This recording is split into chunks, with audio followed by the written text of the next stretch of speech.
Hello YouTube family, welcome back to the channel where we bring you the biggest and most compelling stories shaping Africa and the world.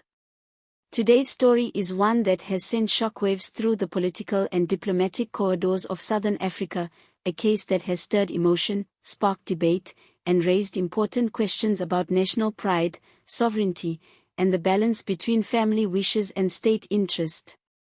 We're talking about the South African court ruling that the remains of Zambia's former president, Edgar Lungu, must be repatriated to Zambia for a state funeral, despite his family's preference for him to be laid to rest in Johannesburg.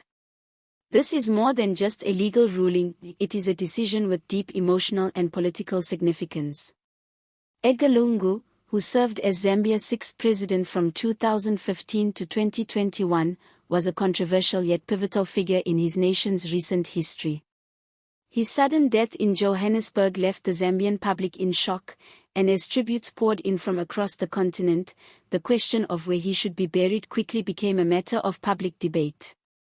His family insisted that he had expressed a wish to be buried in South Africa, a place he considered a second home, surrounded by close relatives and friends. However, the Zambian government, backed by large segments of the public, argued that a leader of his stature must be returned to his homeland for an official farewell and burial in the capital, Lusaka. The matter landed in the South African courts after diplomatic discussions failed to resolve the dispute. The legal battle was intense, with the family's lawyers emphasizing personal autonomy, the right to decide burial arrangements, and respect for the deceased's wishes.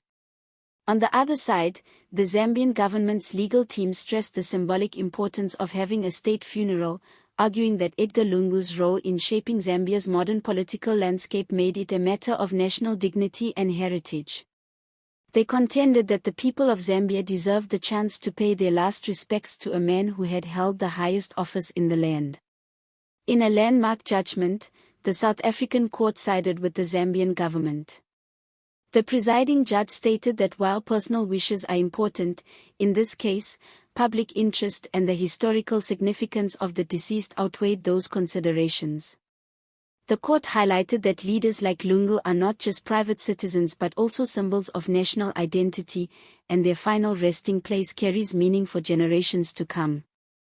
The ruling has effectively paved the way for Lungu's remains to be flown back to Zambia, where a grand state funeral is now being planned.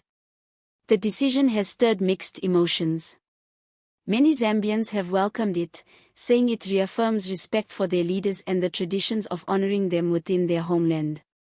Others, however, believe it sets a precedent where the state can override family wishes, raising questions about individual rights.